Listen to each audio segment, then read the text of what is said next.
Bonjour, je suis le lieutenant Dimitri, donc je suis le chef du groupe du GIF, groupe intervention feu de forêt du camp de Souges. Aujourd'hui, aux environs de 13h, on a été sur la route pour rejoindre les renforts civils à l'extérieur du camp, du côté de Somos.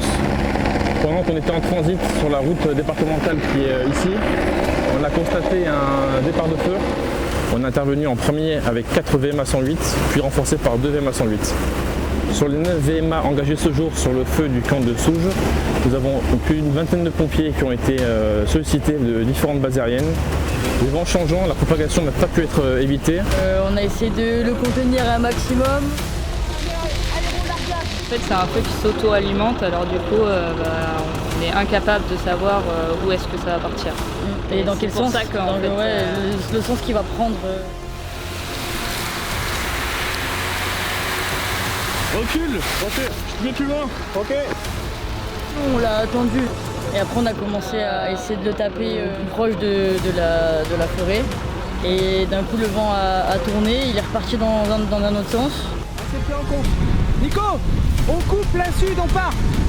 En fait là le problème c'est que l'herbe est tellement sèche que dès qu'elle brûle, en fait, elle crée des petits morceaux incandescents qui volent avec le vent et qui peut aller très loin. Et donc le but c'est d'éviter que ça arrive à sauter. C'est pour ça qu'on demande à ce qu'ils mettent les lances au minimum pour pas claquer trop fort sur le sol et éviter d'engendrer beaucoup de braises qui peuvent mettre le feu à côté. Deuxième phase de la journée, on a fait une seconde ligne d'appui avec les pompiers civils sur le côté est du flanc du feu. Malheureusement, le vent a encore changé et la propagation n'a pas pu être arrêtée. Actuellement, nous sommes avec 9 VMA sur les lieux en faisant une ligne d'appui au côté sud du feu afin d'éviter la propagation à l'extérieur de la route qui est derrière moi. Où elle est en place. Vous équipez au moins la veste anti-caboule et si vous avez des masques, mettez des masques fumés. Le feu progresse vers le sud et donc on essaie en faisant une ligne d'appui avec différents moyens incendies d'essayer en fait que le feu ne traverse pas cette route et qu'il n'aille pas de l'autre côté de façon à éviter en fait qu'il propage en fait. Le but c'est essayer de l'arrêter sur cette route. Et là on a fait un mur avec nos VMA et on l'a attendu. Il y a eu du retardant et les canadaires. Ils ont fait un brûlage pour essayer de l'arrêter.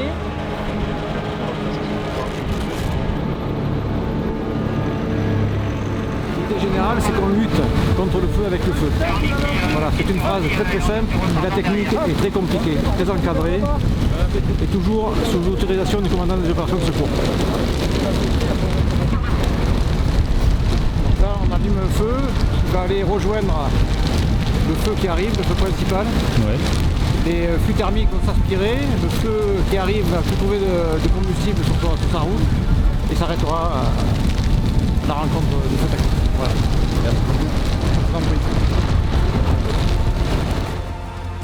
De cette ampleur-là, ouais, première fois, ouais. En tant que pompier militaire, parce qu'il est élite. Mais même dans le civil, j'ai fait des feux de forêt, j'ai jamais eu un mur de flammes comme ça devant moi, impressionnant. Les opérations se poursuivent pour la nuit, les règles ont été effectuées et il reste encore un travail de longue haleine entre les pompiers civils et les militaires, notamment ceux de l'armée de l'air.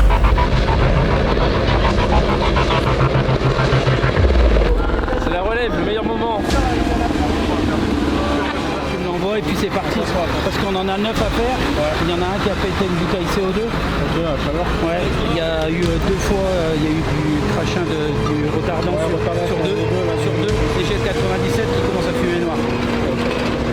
Bonne relève ça. Là sur une manip comme ça, pur retour, là on va nettoyer les filtres à air. Et filtre à air en priorité et de suite le radiateur pour pas qu'il y ait de colmatage et chauffe-moteur, autrement on les pète. Donc ça c'est la priorité. Là, on utilise l'eau du camion.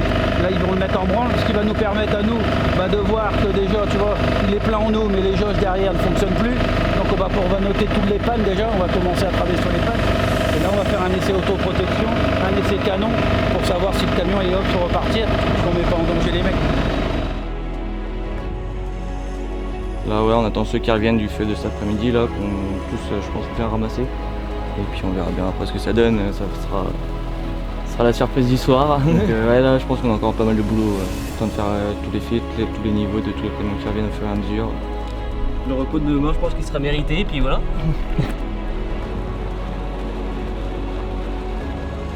En tout cas, c'est même impressionnant la solidarité des gens qui nous aident, les tracteurs, les agriculteurs, les civils, les gens qui passent pour nous donner de l'eau, des fruits.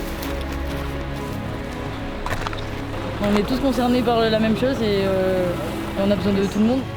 C'est une bonne cohésion et tout le monde est solidaire et c'est ça qui va faire qu'on va gagner à la fin.